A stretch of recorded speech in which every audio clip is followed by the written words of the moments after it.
నమస్తే. ఇటీవల చూస్తూ ఉన్నాం, మావోయిస్టు పార్టీ ఉనికి చాలా కష్టంగా మారిపోయింది. ముఖ్యంగా కేంద్ర కమిటీ సభ్యులైనటువంటి వ్యక్తులందరూ కూడా ఒక పక్కన లొంగిపోతూ ఉంటే, చాలా ఏళ్లుగా మావోయిస్టు పార్టీనే నమ్ముకొని, అడవినే నమ్ముకొని, అడవిలో బతుకుతున్నటువంటి ఎవరైతే ప్రజలు ఉన్నారో వాళ్ళ సంక్షేమం కోసం, వాళ్ళ బ్రతుకుల కోసం ఆలోచిస్తున్నటువంటి చాలామంది వ్యక్తులందరూ కూడా నేల కొరిగినటువంటి సందర్భం కనబడతా ఉన్నది. మరోపక్కన కేంద్రం ఇప్పటికే ప్రకటించింది మార్చి 31 డెడ్ లైన్. సో ఇటీవల చూస్తూ ఉంటే మహారాష్ట్ర ప్రభుత్వం ముందు మల్లోజుల, ఛత్తీస్గఢ్ ప్రభుత్వం ముందు ఆషన్న. సో ఇట్లా పెద్ద పెద్ద నాయకులు సైతం కూడా లొంగిపోతూ ఉన్నారు. వాళ్ళు అన్ని రోజులు అన్ని ఏళ్ల పాటు తుపాకీ చేతబట్టి ఆ తుపాకులని ఆయా రాష్ట్ర సర్కార్లకి సరెండర్ చేస్తూ ఉన్నారు. సో మావోయిస్టులు ఇప్పటికే ప్రాబల్యం తగ్గిపోయింది. కేవలం 100 జిల్లాలకు పైన ఉన్నటువంటి మావోయిస్టుల ప్రాబల్యం కేవలం 10 జిల్లాలకే మాత్రమే పరిమితమైందన్నటువంటి వార్తలు వస్తూ ఉన్నాయి. సో వీటన్నిటి పట్ల కూడా మాట్లాడేటువంటి ప్రయత్నం చేద్దాం. ముందుగా సాయుధ పోరాటకు సంబంధించినటువంటి విరమణని మావోయిస్టులు ఎందుకు ఎంచుకున్నట్టు, సో వీటన్నిటి పట్ల కూడా ఒకసారి మాట్లాడేటువంటి ప్రయత్నం చేద్దాం. మనతో పాటు జంపన్న గారు, మాజీ మావోయిస్టు ఉన్నారు. సార్ నమస్తే. నమస్తే సార్. ఆల్రెడీ చూస్తూ ఉన్నారు, ఇటీవల ఆల్రెడీ మల్లోజుల, వేణుగోపాల్ కావచ్చు, ఆషన్న లాంటి వ్యక్తులు తుపాకులు సరెండర్ చేసి రాజ్యాంగాన్ని చేతులు పట్టుకొని మేము ప్రజాక్షేత్రంలో మరో పోరాటానికి సిద్ధమైనాం అని చెప్పేసి మాట్లాడుతున్నటువంటి మాటల్ని ఏ విధంగా చూస్తారు? సో సాయుధ పోరాట విరమణ అనేది సో ఎందుకు ఇప్పుడు తెర మీదకి తీసుకుని వచ్చి వాళ్ళు లొంగిపోవాల్సినటువంటి అవసరం ఎందుకు వచ్చిందని చెప్పేసి అంటే ఏం సమాధానం? నేను లొంగిపోయింది ఏందో ఈ శబ్దము, ఇది తప్పు, పూర్తి తప్పు. ఇంకా నేను చెప్పదలుచుకున్నా. ఎందుకంటే వాళ్ళే స్పష్టంగా అభయ్ నెల రోజుల నుండి మొదట చేసిన ప్రకటనలో, ఆ తర్వాత రాసిన లెటర్లో 22 పేజీ లోపల, నోట్ లోపల చాలా స్పష్టంగా సాయుధ పోరాటాన్ని విరమిస్తున్నాము అనే విషయాన్ని చెప్పిండి. అది సాయుధ పోరాటాన్ని విరమించడం అంటే అర్థమైంది అంటే ఆ మార్గం సరైనది కాదు, మార్గమే ఆయుధాలు పట్టుకొని ప్రజా ఉద్యమాలు మేము చేయలేమంటే చేయటం లేదు. చరిత్ర ఏంటంటే గత 20 సంవత్సరాల నుంచి, అంటే అభయ్ చెప్పిన నోట్లో గత 20 సంవత్సరాల నుంచి కూడా ప్రజా ఉద్యమాలు లేవు. ఏదో ఒక మేరకు గత కాలం లోపల దండకారణ్యానికి మాత్రమే కొంతవరకు ఆ ప్రజా ఉద్యమం కొంతవరకు ఉన్నప్పటికీ కూడా వాస్తవంగా దానికంటే ముందే తెలంగాణ, ఆంధ్ర, బీహార్, ఒరిస్సా అనేక ప్రాంతాల్లో కూడా ప్రజా పునాది తగ్గిపోయింది, ప్రజా ఉద్యమాలు తగ్గిపోయినాయి ఏనాడు. కాబట్టి దండకారణ్యం కూడా ఎప్పుడు తగ్గింది? వాస్తవంగా 2010 నాటికే, ఇంకా చెప్పాలంటే లేదు 13 నాటికి పూర్తిగా కూడా ఒక ప్రజా ఉద్యమంగా అది తగ్గిపోయింది. కాబట్టి ఇలాంటి స్థితి లోపట ఏదైతుందో ప్రజా ఉద్యమం లేకపోవడం, రిక్రూట్ లేకపోవడం, ప్రజా సంఘాలు లేకపోవడం, ఇది కదా. అంటే ఇప్పుడు చూడండి, ఇప్పుడు తెలంగాణ తెలంగాణ లోపల కూడా మనం చూస్తే 2004 నాటికి వాస్తవంగా అది 95-96 నాటికే తగ్గిపోయింది. ఇక్కడ 95-96, ఎందుకంటే నేను 2007 దాకా నేను తెలంగాణ సెక్రటరీని, అలా ప్రతి విషయం నాకు తెలిసిన విషయం అది. కాబట్టి సెక్రటరీని, సీసీ మెంబర్ నేను 2000 నుంచి 2017 దాకా నేను సీసీ కేంద్ర కమిటీ మెంబర్ నేను. కాబట్టి తగ్గిపోయింది. అంటే ప్రజా సంఘాలు నిషేధానికి గురైనాయి, రిక్రూట్ లేదు, ప్రజా ఉద్యమం లేదు. ప్రజా ఉద్యమం అంటే ఏంటిది? ప్రజల సమస్య పైన ప్రజా ఉద్యమాలు చేయాలి. ప్రజల సమస్యలు ఏంటి? ఈ దేశంలో దళితుల సమస్య ఉన్నది, బీసీల సమస్య ఉన్నది, మహిళల సమస్య ఉన్నది, కార్మికుల సమస్య ఉన్నది, రైతుల సమస్య ఉన్నది, ఆదివాసుల సమస్య ఉన్నది, ఇంకా అనేక విద్యార్థుల సమస్య, వివిధ ఉద్యోగస్తుల సమస్యలు. ఈ దేశంలో 140 కోట్ల జనాభా లోపల సుమారు 130 కోట్ల మంది ప్రజలు ఎవరైతే ఉన్నారో ఆ ప్రజలకు సంబంధించిన వేర్వేరు సమస్యలు, ఆ సమస్యలకు నాయకత్వం వహించాలి, దేశాన్ని విముక్తి చేయాలి. దేశం కోసం మావోయిస్టు పార్టీ దేశం కోసం తప్ప ఏదో ఒక చిన్న ప్రాంతానికి కాదు. వాస్తవంగా ఆ చిన్న ప్రాంతానికి కూడా ప్రజా ఉద్యమాలు లేకుండా పోయినాయి. కాబట్టి ఈ సిచ్యువేషన్ ఏదైతుందో ఇది ఈ ఒక్కరోజు వచ్చిన సమస్య కాదు, ఈ ఒక్కరోజు మాట్లాడే విషయం కాదు. ఇది దాదాపుగా 20 ఏళ్ళ పై నుంచి కూడా ఆ పార్టీలో కూడా వేరువేరు పద్ధతిలో సాయుధ పోరాట విరమణ చర్చ జరగలే కానీ ప్రజా ఉద్యమాన్ని ఎట్లా డెవలప్ చేయాలి, ప్రజాపున్నది ఎట్లా పెరగాలి, తగ్గుతున్నది. విద్యార్థులు లేరు, మేధావులు లేరు, కార్మిక వర్గం లేదు. వాస్తవంగా మావోయిస్టు పార్టీ మార్క్సిజం సిద్ధాంత ప్రకారంగా కార్మిక వర్గం ముందు నాయకత్వం వహించాలి. కార్మిక వర్గం, ఈ దేశంలో 60 కోట్ల కార్మిక వర్గం ఉంది. 60 కోట్ల కార్మిక వర్గం ఎక్కడున్నది? ఏడున్నది పార్టీ? ఎవరున్నారు? అడవిలో ఉంటే పార్టీ కాదు కదా, అడవిలో ఉండి ఆయుధాలు పట్టుకుంటే పార్టీ కాదు కదా, అడవిలో ఉండి తుపాకులు పట్టుకుంటే సాయుధ పోరాటం కూడా కాదు. నేను మళ్ళీ చెప్తున్నా పాఠకులు, మీ సందర్భంగా చెప్పిందంటే ఆయుధాలు పట్టుకున్నంత మాత్రానే అది సాయుధ పోరాటం కాదు. నేను స్పష్టంగా చెప్తున్నా, ఇది మార్క్సిజం, నేను చెప్తలేదు.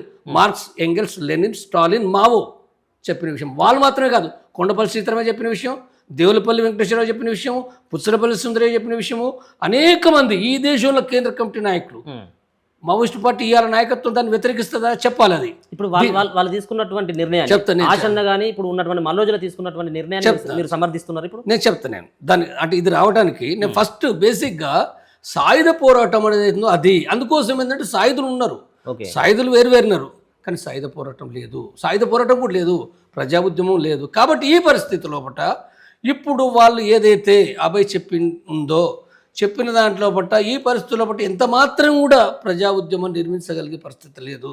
ఇది ఎగిరిపోయింది, చాలా కాలం నుంచి ఎగిరిపోయింది. ఇది ఓన్లీ అభయ్ చెప్పలేదు. 2024 నవంబర్లో మావోయిస్టు పార్టీ కేంద్ర కమిటీ నంబాల కేశవరావు బతికుండంగా వాళ్ళు కొంతమంది మీటింగ్ అయ్యారు. ఆ మీటింగ్లో పట్టిన అది లేదని వాళ్ళు అంగీకరించిన విషయం, వాస్తవంగా గత కాలంలో పట్ల కూడా అంగీకరించిన విషయాలే, సమీక్షించుకున్న విషయాలే, నేనున్నప్పుడు కూడా సమీక్షించుకున్న విషయాలే. అది మరింత తీవ్రంగా 2024లో కూడా సమీక్షించుకున్నారు. కాబట్టి ఈ నేపథ్యంలో పట్ట ఇప్పుడు వాళ్ళ ఉనికి అనేది అవుతుందో అందరికి కనపడుతున్న విషయం ఏంటంటే దాదాపుగా, అంటే సరే 26 మార్చి లోపలి కథమైద్దా లేదా ప్రశ్న, అది వేరే, ఆ విషయం వేరే.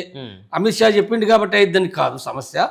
కానీ అంటే సాయుధులు ఏదందో తమ ప్రాణాలు కాపాడుకోవడమే ఒక తక్షణ ఆ సమస్య తప్ప, సంవత్సరాల కాలం నుంచి అదే కదా మనం చూస్తున్నాం కదా. అందరికి కూడా ఇక దాదాపు ఒకరు చనిపోతుండ్రు. కేంద్ర కమిటీ మెంబర్లు 8 మంది చనిపోయారు ఈ 6 నెలల కాలంలో. రాష్ట్ర కమిటీ మంది 20 మంది పైగా చచ్చిపోయినరు. జిల్లా కమిటీ మెంబర్లకు లెక్కలేదు, ఏరియా కమిటీ మెంబర్లకు లెక్కలేదు. కంటిన్యూగా చనిపోతూనే ఉండరు. కాబట్టి ఇది ఏదైతే ఉందో అంటే ఇది ఏమైంది, ఇది చనిపోవడానికి కారణం ఎక్కడ ఉందనుకున్నప్పుడు ప్రజా ఉద్యమం లేదు, రిక్రూట్ లేదు, తర్వాత పూర్తిగా నువ్వు ఎక్కడ నీ కదలిక, ప్రతి కదలిక కూడా నీ డ్రోన్ల ద్వారా, సెటిలైట్ ద్వారా, తర్వాత ప్రతి కదలిక వాళ్ళకి అర్థమవుతుంది. బలగాలు మాత్రమే కేంద్ర మిలిటరీ బలగాలు లక్షల కొద్ది ఉన్నారు, ప్రతి 3 కిలోమీటర్లకు ఉన్నారు. తర్వాత నెక్స్ట్ చాలా సర్వేలెన్స్ ఉన్నావు, నువ్వేమి చేయలేవు. నువ్వు ఎక్కడ కూడా నీ ఉన్న 20 మంది ఉంటే 50 మంది ఉంటే నువ్వు ఆడ సెంటర్లు పెట్టుకోవాలి, బిక్కు కూడా పొద్దు రాత్రి ఉండాలి.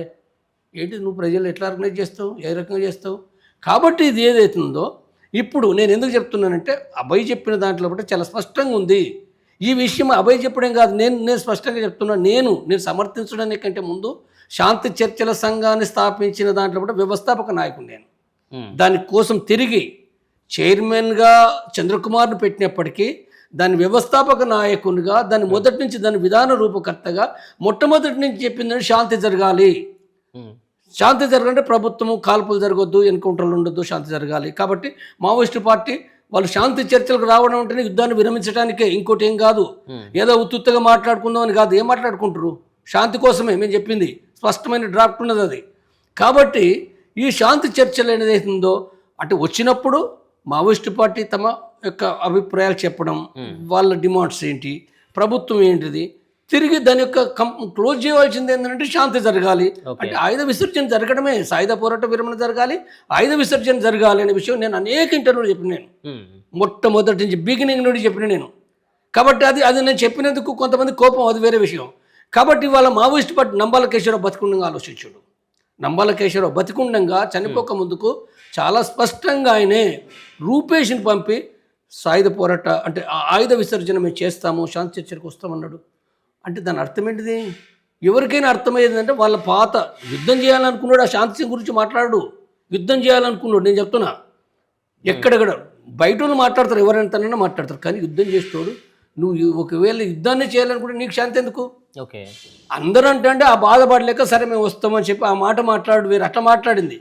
కాబట్టి ఇది ఏదైతే అభయ్ ఇప్పుడు ఈ మొత్తం దృష్టిలో పెట్టుకున్నప్పుడు నంబాల కేశవరావు యొక్క దాని యొక్క చెప్పిన అవగాహన ప్రకారంగా చాలామందిని కోల్పోయి చాలా బాధ అయినప్పటికీ, చాలా రక్తతర్పణ అయినప్పటికీ కేంద్ర ప్రభుత్వం వాస్తవంగా శాంతి చర్చలు జరపవలసి ఉండే, కనీసం అభయ్ చెప్పినప్పుడైనా జరపవలసి ఉండే, ముందు జరపలేదు, తర్వాత జరపలేదు. కాబట్టి ఇప్పుడు ఏదైతుందో ఒక అనివార్యంగా, బాధాకరంగా, ఒక రకంగా కొంత అవమానకరంగా, కొంత అవమానమే. అంటే ఇప్పుడు కేంద్ర ప్రభుత్వం పిలిచింది, శాంతి చర్చలు జరపలే కదా. జరపలేదు. వాస్తవంగా శాంతి చర్చలు జరపాలి, ప్రజలంతా కోరింది శాంతి చర్చలు. కానీ కొంత అవమానకరంగానే అయినప్పటికీ కూడా ఏంటంటే వాళ్ళు సాయుధ పోరాట విరమణ ప్రకటించారు. దాని అర్థం ఆయుధాలు కూడా మేము విసర్జిస్తామని ఫస్ట్ చెప్పారు వాళ్ళు. అభయ్ చెప్పిండు, మాడు కమిటీ చెప్పింది, ఉత్తర బస్తర్ కమిటీ చెప్పింది, గడ్చిరోలు చెప్పింది, తర్వాత ఇంకా అనేక మంది చెప్తుండ్రు. కాబట్టి ఇప్పుడు ఏదైతుందో దానిని నేను చూసేది సాయుధ పోరాట విరమణ తప్ప ఒప్పని అవుతుందో వాళ్ళు సరెండర్ కాదు. ఫస్ట్ నేను చెప్పింది వాళ్ళ సరెండర్ కాదు, స్పష్టంగా చెప్పదలుచుకున్నది. దీన్ని ఏమంటారు ఇప్పుడు వాళ్ళ ఆయా ప్రభుత్వాలు కూడా ఆయుధాలు అప్పచెప్పడానికి సరెండర్ కాకపోతే ఇంకా దాన్ని ఏమంటారు? ఇంకా అది సాయుధ పోరాట విరమణ. సాయుధ పోరాట విరమణ అన్నప్పుడు చట్టబద్ధంగా వాళ్ళ సిద్ధాంతాన్ని సరెండర్ చేయలేదు. నేను మరీ స్పష్టంగా చెప్పేది సిద్ధాంతం సరెండర్ చేయలేదు. వాళ్ళ వ్యక్తులు తమ జీవితాల కోసం, తమ డబ్బుల కోసము, తమ యొక్క భయపడి వాళ్ళు రాలేదు. వాళ్ళ ప్రాణానికి అంటే భయపడి రాలేదు. స్పష్టంగా చెప్పేది ఏంటంటే సాయుధ పోరాట విరమణ చేసేది ప్రపంచంలో ఇది మొదలు కాదు, చివరి కాదు. ఇది మొదలు కాదు, ఇది చివరి కాదు. సాయుధ పోరాట విరమణ చేసింది మన భారతదేశంలో మొదలు కాదు, చివరి కాదు. ప్రపంచంలో అనేకంగా ఉన్నాయి. ప్రపంచం లోపట, శ్రీలంకలో, నేపాల్ లోపట, కొలంబియా లోపట ఇది మాత్రమే కాదు, వందల దేశాల్లో సాయుధ పోరాటాన్ని కొనసాగించిన సంస్థలు సాయుధ పోరాటం విరమణ చేసినాయి. తర్వాత మన భారతదేశంలో కూడా చేసినాయి. కాబట్టి ఎందుకు చేస్తారు? ఇంకెంత మాత్రము సాయుధ తుపాకులతోటి ప్రజా ఉద్యమాలు నిర్మించలేరని అనుకున్నప్పుడు మాత్రం చేస్తారు. కాబట్టి ఇది ఏం మార్గాన్ని మార్చుతున్నారు వాళ్ళు. మార్గాన్ని మార్చడం తప్పు కాదు. మార్గాన్ని మార్చకుండా పిండికి రొట్టెకు ఒకటే పోటని తప్పది. కాబట్టి వాళ్ళు ఏమి ఎంచుకున్నారు? వాళ్ళు స్పష్టంగా మా సిద్ధాంతం అంటే ఏంటి? వాళ్ళు అనేది వాళ్ళు ఇప్పుడైతే చెప్పింది నూతన ప్రజాస్వామిక విప్లవం. నూతన ప్రజాస్వామిక విప్లవం కోసము ఈ ప్రజలను, ఈ దళితులను, మహిళల్ని, బీసీలను లేదా కార్మిక వర్గాన్ని, రైతులను మేము ఆర్గనైజ్ చేస్తామని చెప్తున్నారు వాళ్ళు స్పష్టంగా 22 పేజీలో ఉంది. 22 పేజీల లెటర్లో బట్ట ప్రజలను మేము ఆర్గనైజ్ చేస్తాము తప్పనిసరిగా. ఇంకొక మాట సార్, దీంట్లో ఏముంటుందంటే ప్రధానంగా వాళ్ళు ఇచ్చినటువంటి మల్లోజుల వేణుగోపాల్ ఇచ్చినటువంటి సమాచారంతో, ఆశన్న ఇచ్చినటువంటి సమాచారంతో గత 6 నెలల కానించి వందలాది మంది సంబంధించినటువంటి ప్రాణాలను కోల్పోవడానికి ప్రధానమైనటువంటి కారణమైనటువంటి వ్యక్తులు వాళ్ళు అని చెప్పేసి కూడా సో మావోయిస్టు సంబంధించినటువంటి సానుభూతి పరులు కావచ్చు, మావోయిస్టులు కావచ్చు, ప్రజా సంఘాల నుంచి వస్తున్నటువంటి సో వాదన ఏంటిది? ఆధారాలేంటి? ఇంతకుముందే మల్లోజుల గత సంవత్సరం క్రితమే వాళ్ళ భార్య అక్కడ ఉన్నటువంటి ప్రభుత్వం, మహారాష్ట్ర ప్రభుత్వం కూడా లొంగిపోవడం కావచ్చు, ఇదంతా కూడా ఒక పకడ్బందీ ప్లాన్ ప్రకారమే మల్లోజుల చేసిండు అనేది లేదు. ఆ ప్లాన్ చెప్పాలి. ఇప్పుడు ఈ ప్రచారం నేను చూస్తున్నా నెల రోజులు ఆయన ఎప్పుడైతే అప్పటిదాకా ఏం లేనిది అభయ్ ప్రకటన వచ్చిన తెల్లారే అంటే సెప్టెంబర్ 16కి వస్తే సెప్టెంబర్ 17కి స్టార్ట్ చేసారు. సెప్టెంబర్ 17కి ఎవరు స్టార్ట్ చేసినట్టు ఇక్కడున్న బయట వాళ్ళు, వీళ్ళు ఎంత సాయుధ పోరాట యోధులో, వీళ్ళు ప్రజా ఉద్యమానికి వీళ్ళు ఏ విలువలతో ఉన్నారో నాకు తెలియదు, మీలాంటి వాళ్ళకి తెలియాలి. వీళ్ళు ఏ రకంగా ఏ బూర్జువా శక్తులతో ఎంత అంటగాగుతూ ఎంత విప్లవానికి నిబద్ధత ఉన్నారో ప్రపంచానికి తెలుసు. కాబట్టి ఇక్కడ నా ప్రశ్న ఏంటంటే ఆయన ఇచ్చిన వెంటనే నువ్వు మొదలు పెట్టేసినావు ఆయన ఏనాడో లొంగిపోయిండు అని చెప్పి. ఎక్కడి నుండి చూసినావు నువ్వు? తారక్క లొంగిపోయింది నిజం, అది నిజం. తారక్క 40 ఏళ్ళ పైగా ఆమె ఒక ఆదివాసీ మహిళగా కష్టపడి పనిచేసింది. ఇప్పుడు కాదు, దాదాపు 20 ఏళ్ళ కంటే తీవ్రమైన అనారోగ్యం, ఆమె నడవలేని పరిస్థితులు ఉన్నాయనే విషయం అందరికీ తెలుసు. అది అక్కడ కేంద్ర కమిటీ మెంబర్స్ కూడా వాస్తవంగా ఎప్పుడో పంపించారు కూడా, ఎప్పుడో పంపించారు. లొంగిపోతుంది కదా, వాళ్ళే పంపించారు కదా. అదేదో అభయ పంపిండని, భార్య అయినంత మాత్రం అభయ పంపిండని ఎందుకు మాట్లాడాలి? అభయం అందరూ పాత్ర ఉండొచ్చు, పాత్ర అంటే భర్తగా ఉండాలా లేదని చెప్తారు, ఎవరైనా చెప్తారు, తప్పేం లేదన్నా. అనేక మంది చరిత్రలో బట్టి ఎవరైనా అనారోగ్యం సాధ్యం కాదంటే పంపిస్తే అభయకి ఏంటి దీనిలో సంబంధము? ఆమె పోయి లొంగిపోయిన తర్వాత తిరిగి ఎంత వరస్ట్గానంటే ఏదో హిందూ పత్రిక ఎవడో రాసిండట. అంటే నేను చూసినాను, ఆమె లొంగిపోయింది కాబట్టి ఇప్పుడు అభయ్ వస్తాడు. ఆ ప్రకటన వచ్చిన తెల్లారే ఎవడేడు ఇక్కడ మాట్లాడినోడు బుద్ధి ఉండాలి. నేను ఎంత సీరియస్ ఎందుకు అంటున్నంటే వాళ్ళు 50 ఏళ్ళు పనిచేసారు. వాళ్ళు మొత్తం వాళ్ళ కుటుంబాన్ని, వాళ్ళ జీవితాన్ని వదులుకొని వాళ్ళ ప్రజల కోసం పనిచేసిన వాళ్ళను ఇంత చీఫ్గా నువ్వు మాట్లాడుతున్నావు అని అంటే ఎందుకు మాట్లాడుతున్నావు నువ్వు ఇంత చీఫ్గా? వాస్తవంగా లొంగిపోయేటోళ్ళని కూడా చీఫ్గా మాట్లాడడానికి వీళ్ళే. లొంగిపోతే ఏం తప్ప? లొంగిపోతే అంటే 50 ఏళ్ళు చేసిండు, 40 ఏళ్ళు చేసిండు, అనారోగ్యంతో లొంగిపోవచ్చు. లేదా నీ పార్టీ పైన విశ్వాసం లేకపోతే, నీ పార్టీ అంటే ఇదే మార్క్సిజమా, ఇదే విప్లవమా? ఎవడు చెప్పిండు నీకు? నువ్వు అనుకో. వచ్చి ఎంతమంది లొంగిపోయిన తెలుసా? కొన్ని లక్షల మంది ఈ భారతదేశంలో మావోయిస్టు పార్టీ నుంచి కొన్ని లక్షల మంది చెప్తున్నాను నేను, కొన్ని లక్షల మంది లొంగిపోయినారు. గ్రామ సంఘ నాయకులు లేదా పార్టీ సభ్యులు ఎంతమంది లొంగిపోయారు. ఇప్పుడు మాట్లాడే దాంట్లో ఒకటి కూడా వీళ్ళెవరు ఎవరైతే మాట్లాడుతున్నారో చెప్తున్నా, 85 లోపల వెళ్ళిపోయిన వాళ్ళు ఉన్నారు, 90లో వెళ్ళిపోయినారు, అరెస్ట్ అయిపోయి శత్రు కాడ కాళ్ళు మొక్కిన ఉన్నారు. ఎవరు వీళ్ళు? ఎవరు ఏ విప్లవాదులు? కాబట్టి ఇక్కడ అయితే లొంగిపోయినంత మాత్రాన్ని కూడా వాళ్ళకు ప్రజల గురించి విప్లవం గురించి మాట్లాడద్దని చాలా తప్పది. కొంతమంది వాళ్ళు స్వయంగా వాళ్ళ జీవితాలు అనుభవించవచ్చు, తప్పలేదండి, అది కూడా తప్పలేదు. అది మీరు ఇంకా మిగిలినటువంటి అడవిలో ఉన్నటువంటి ఆ మావోయిస్టులకి, సో మీరు మాజీ మావోయిస్టుగా అంటే ఒకరి పక్కన ఇప్పుడు మీరు ఆల్మోస్ట్ మీరు మాట్లాడుతూ ఉన్నటువంటి దాంట్లో లొంగిపోవడంలో పెద్ద తప్పేం లేదన్నట్టుగానే మీరు మాట్లాడుతూ ఉన్నటువంటి తీరు చాలా స్పష్టంగా చెప్తాను. స్పష్టంగా వాళ్ళు లొంగిపోవాల్సిందని చెప్పేసి అంటారా? మిగతా ఉన్నటువంటి అడవిలో ఉన్నటువంటి ఇంకా మిగిలిపోయినటువంటి వాళ్ళు కూడా నేను లొంగిపోవడము సరెండర్ కావడం అంటే దాని అర్థం ఏంటిదంటే ఎవరి కాళ్ళ కింద పడ్డడు కాదు. ఫస్ట్ ఇది గుర్తుపెట్టుకోవాలి. యాజ్ ఎ చట్ట ప్రకారంగా సరెండర్ అంటే ఏంటిది? చట్టానికి సరెండరు. ఎందుకు చట్టానికి సరెండర్ అంటే మావోయిస్టులు అనే వాళ్ళు చట్ట వ్యతిరేకంగా రాజ్యాంగ వ్యతిరేకంగా ఉన్నారు. వాళ్ళు ఆయుధాలు పట్టడం రాజ్యాంగ వ్యతిరేకం కదా. మీరు కూడా ఒకప్పుడు పట్టిన వాళ్ళు చెప్తాను. ఆ రోజు తప్పు కానప్పుడు ఈ రోజు తప్పు ఎట్లయితే తప్పు అనుకున్నప్పుడు మార్చుకుంటారు కదా. ఎల్లకాలం జీవితాంతం అదే తప్పును కొనసాగించాలని లేదు కదా. అదే మావోయిస్టులు అందరూ కూడా ఇప్పుడు ఆయుధాలు బట్టి తప్పు చేసిందని అంటా ఉన్నారు. తర్వాత చెప్తా. నీ ప్రశ్నకు తప్పు చేసినరా లేదనేదో రాజ్యాంగ ప్రకారంగా ఇవ్వాలా. ఒకనాడు సాయుధ పోరాటం కరెక్ట్, ఒకనాడు కరెక్ట్ అంటే కూడా దాన్ని కూడా నేను పూర్తిగా 100% కరెక్ట్ అని నేను అనను. నేను స్పష్టంగా ఇయ్యాను. నీ ఇంటర్వ్యూ కాదు, నా డాక్యుమెంట్ 2017 లోపల 120 పేజీలతో డాక్యుమెంట్ రాసి వచ్చిన నేను. ఈ సమాజం ఏంటిది, పరిస్థితి ఏందని రాసి వచ్చిన నేను. కాబట్టి నేనేమి అయినా కానీ ఏంటంటే మావోయిస్టు పార్టీ వాళ్ళ త్యాగాలను నేను మాట్లాడతా, వాళ్ళ పోరాటంలో మంచిని మాట్లాడతా, నేను ఎక్కడ కూడా నేను మాట్లాడుకుంటుండను నేను. కాబట్టి ఇక్కడికి వచ్చినప్పుడు మనం అర్థం చేసుకోవాల్సింది ఏంటంటే ఇక్కడ మొట్టమొదటిగా ఏంటంటే లొంగిపోయిన వాళ్ళు మనుషులు గుర్తుపెట్టుకోవాలి. మనం వాళ్ళని నీచంగా చూడడం అంటే మూర్ఖులు అంటే ఇప్పుడు ఇదే శబ్దంతో మాట్లాడతా. లొంగిపోయిన వాళ్ళను తిడుతున్నావు అన్నట్టు నువ్వు మూర్ఖునివి. వాళ్ళు ఈ దేశ పౌరులు కదా. ఈ వాళ్ళ అర్థం వాళ్ళ శాతం కాడ చేసి వచ్చారు.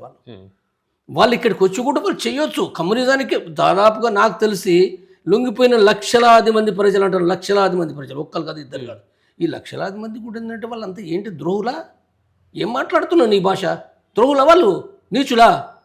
అంటే ఇది ఫస్ట్ ఇప్పుడు అదే అన్నారు. ఇప్పుడు అదే లెటర్లో మిగతా ఉన్నటువంటి అభయ్ పేరు మీద ఏదైతే మొన్న రిలీజ్ అయినటువంటి ఒక లెటర్లో వీళ్ళంతా కూడా విప్లవ ద్రోహులు, వీళ్ళంతా కూడా దేశద్రోహులు, వీళ్ళంతా కూడా నమ్మించి మోసం చేసిండ్రు, శత్రువుల దగ్గర నుంచి లాక్కున్నటువంటి తుపాకులను సైతం కూడా సరెండర్ చేసిండ్రు.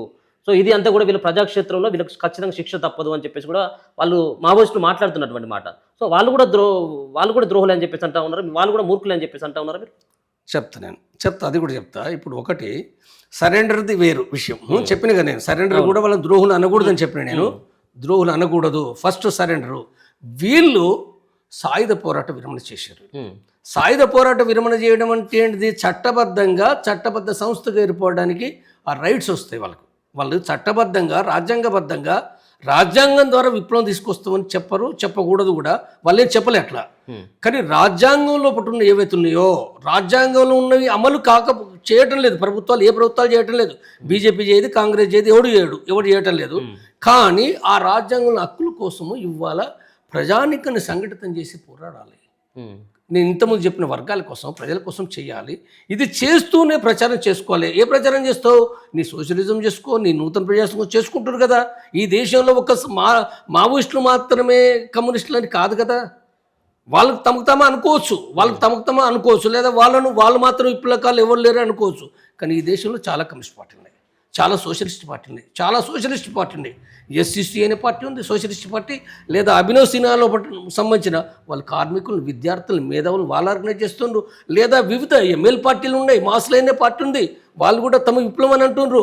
తుపాకీ లేకుండానే రాజ్యాంగ హక్కుల ప్రకారం ప్రజల్ని సంఘటితపరచాలని వాళ్ళు అనుకుంటుండ్రు. కాబట్టి ఏదైతుందో ఇవ్వాలా సాయుధ పోరాటం అనేది నేను ఏనాడో దానికి కాలం చెల్లిపోయిందని చెప్పినండి. కాలం చెల్లిపోయింది దానికి.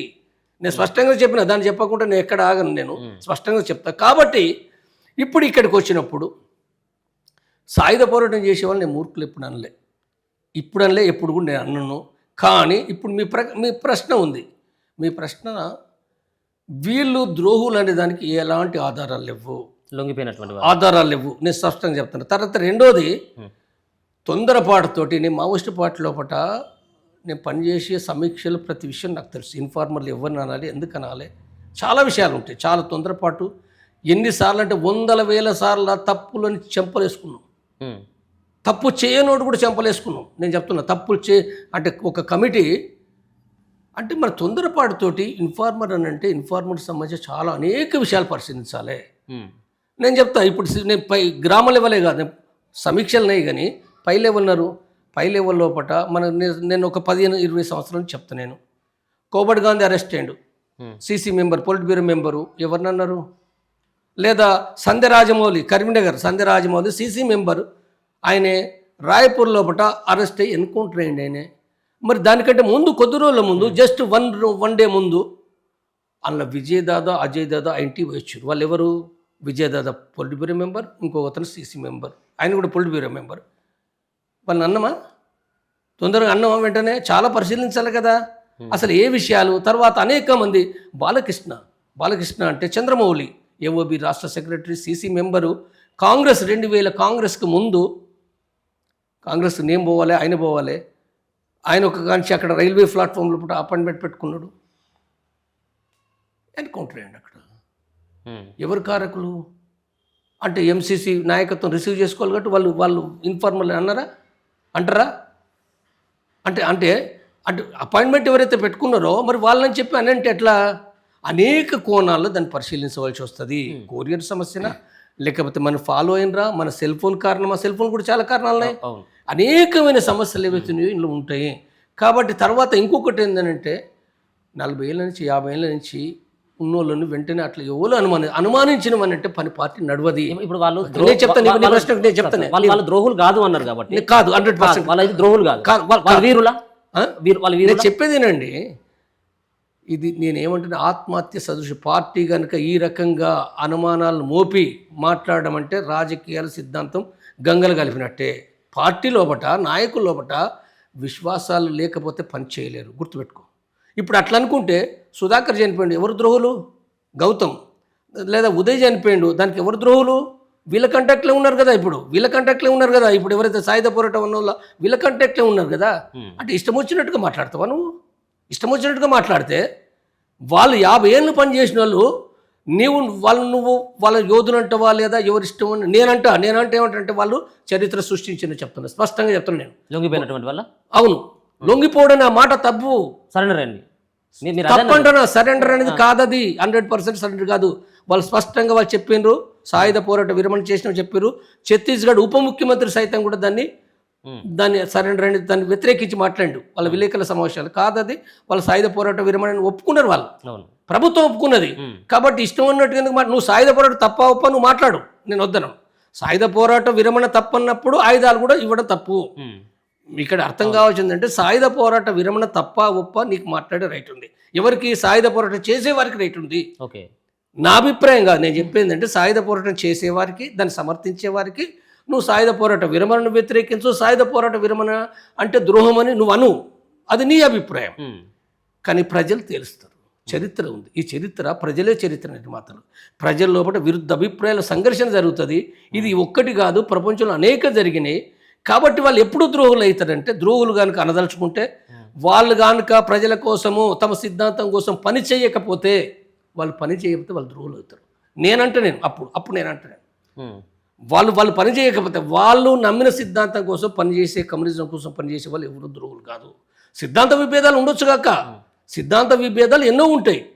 కాబట్టి ఈ దేశంలో ఈ 100 సంవత్సరాల కమ్యూనిస్ట్ ఉద్యమంలో ఉన్న ఘోరం ఏంటంటే, దౌర్భాగ్యం ఏంటంటే, ఈ చీలిపోవుడు, ఒకరిని కూడా తిట్టుకుండు, ఒకరిని కూడా దొంగ, దౌర్భాగ్యం, ద్రోహి, ఏజెంట్ అని మాట్లాడుకున్నంత దానంత మూర్ఖులు లేరు. ఈ మూర్ఖత్వం అంటాను, అందరిని అంటాను, నేను ఒక్కని కాదు, అందరిని అంటాను. మూర్ఖత్వం ఇది.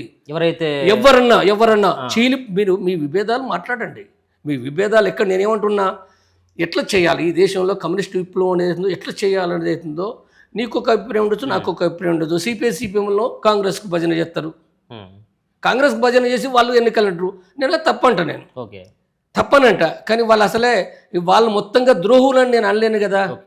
తప్పు కదా. మనం ఎంతవరకు మాట్లాడాలో అంతే మాట్లాడాలి. ఇప్పుడు ఇప్పుడు మీరు మీరు కూడా సార్ అడవిలో చాలా ఏళ్ళ పాటు ఉన్నారు. ఉమ్. మీరు ఇక్కడి నుంచి వెళ్ళినప్పుడు ఎక్కడి నుంచి పట్టుకపోలేదు.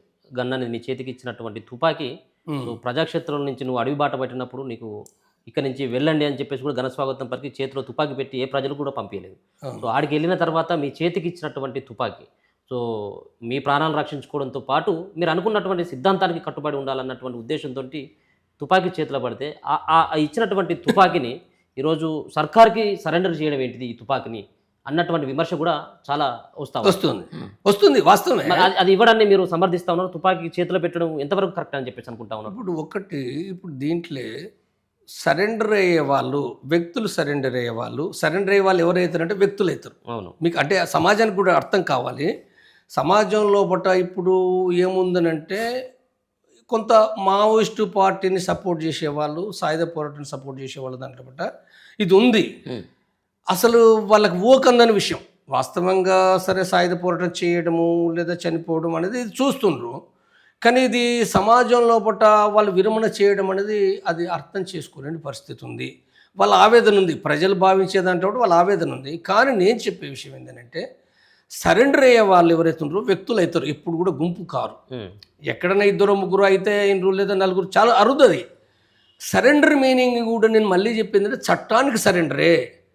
చట్టానికి సరెండర్ అయిన వాళ్ళు కూడా ఏంటంటే మళ్ళీ వాళ్ళు చట్టబద్ధంగా వాళ్ళు మాట్లాడే రైట్ ఉంటుంది, ఎన్నికల పోటీ చేసే రైట్ ఉంటుంది, వాళ్ళు సంఘం పెట్టుకునే రైట్ ఉంటుంది, వాళ్ళు పార్టీ స్థాపించుకునే రైట్ ఉంటుంది. చట్టబద్ధమైంది ఇది ఏ పోలీసుల నియంత్రణ లేదు, ఇది ఏ ముఖ్యమంత్రి నియంత్రణ కాదు, చట్టం ఇది. భారత రాజ్యాంగ ప్రకారం వాళ్ళకు ఉండే హక్కు ఇది సరెండర్.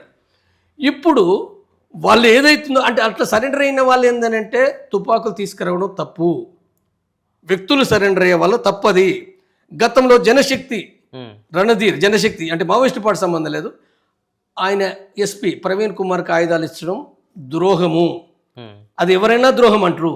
ఆయన చరిత్ర ప్రజల కోసమే పనిచేయలే కదా, ఆయన సొంతం కోసం చేసిన ద్రోహం అది. నువ్వు శాత కాకపోతే నువ్వు తుపాకీ ఇచ్చి రావాలి, తుపాకీ తీసుకోవడం తప్పది. ఎవరు లొంగిపోయినా తుపాకీ తీసుకురాకూడదు. సో దీన్ని మీరు మనస్ఫూర్తిగా ఒప్పుకుంటున్నారు, తుపాకీ ఇవ్వడం ఇది సరైనటువంటి విధానం కాదనేది?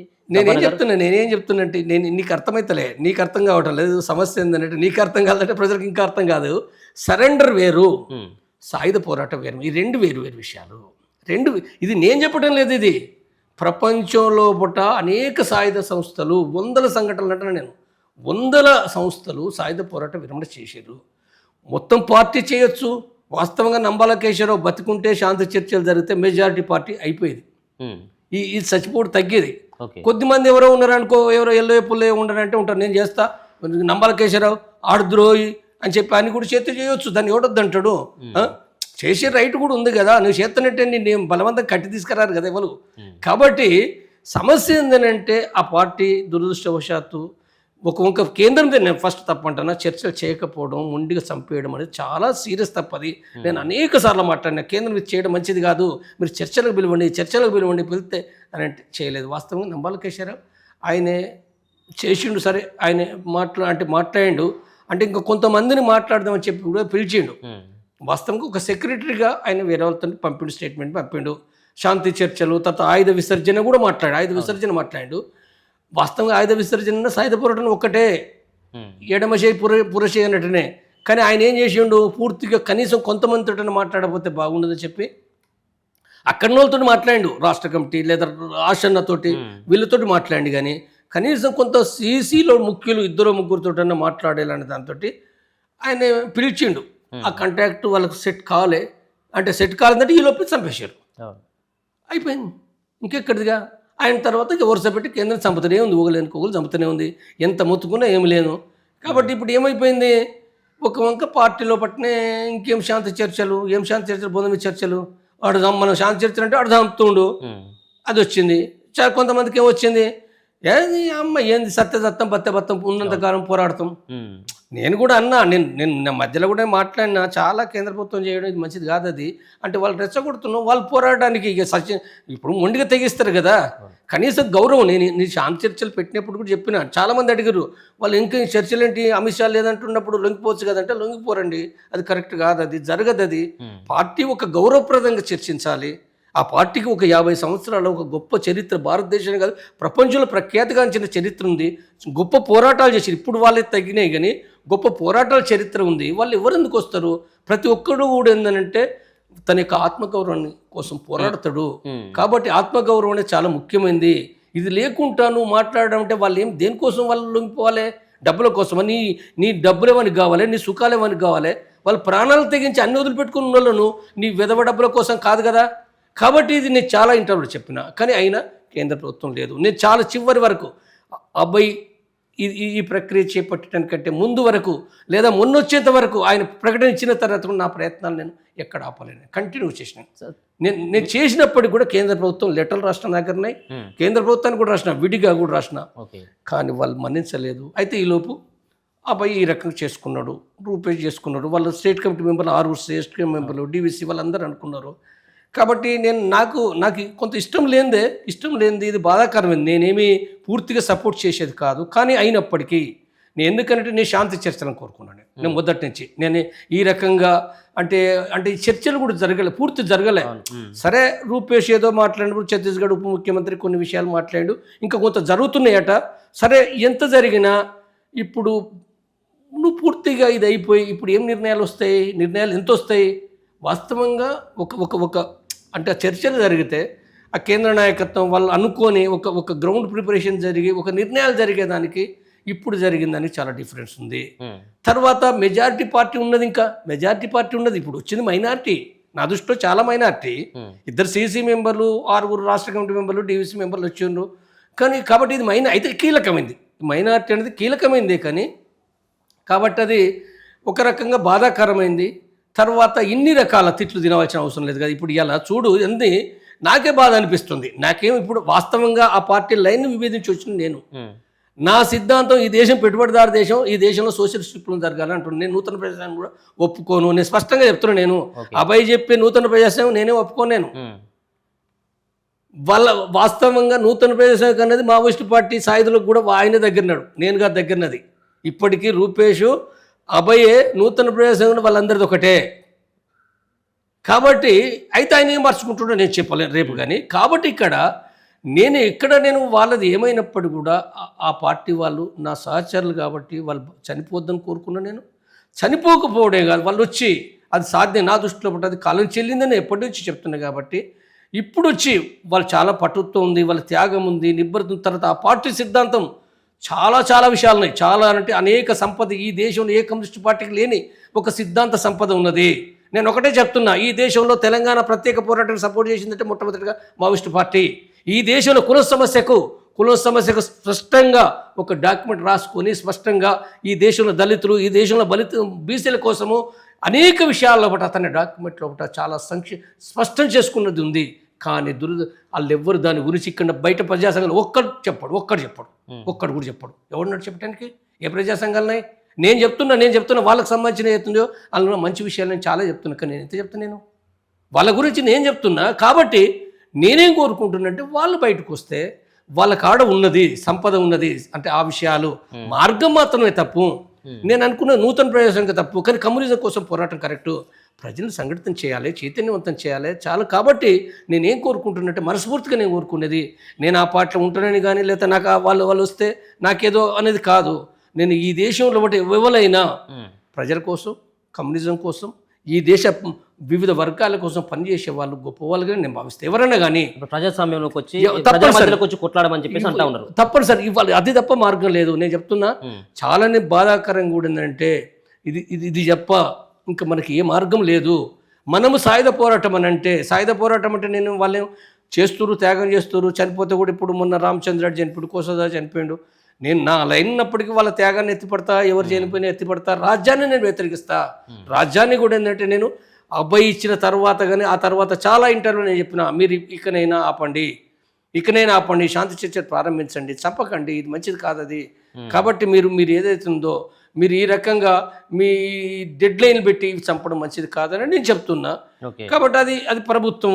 కాబట్టి ఏదైతే ఉందో మావోయిస్టు పార్టీకి కూడా నేను విజ్ఞప్తి చేసేది, ఇప్పుడు మీరు తొందరపడి, ఎందుకంటే వాళ్ళకి తెలుసు విషయాలు, తొందరపడి ఇన్ఫార్మల్గా మాట్లాడడం చాలా తప్పది. చాలా అంటే అది ఒక రకంగా చెప్పాలనంటే నా దృష్టిలో తీవ్రమైన తప్పు చేశారు.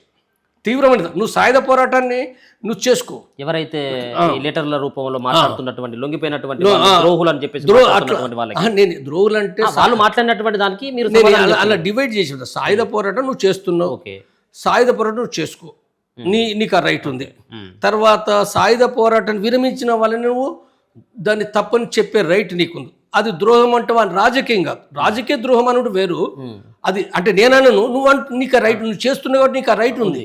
సాయుధ పోరాటం విద్రోహము, సాయుధ పోరాటం విరమణ విద్రోహం అంటేనే, సాయుధ పోరాట విరమణ విద్రోహం అంటేనే ఆయుధాలలో ఇంక్లూడెడే.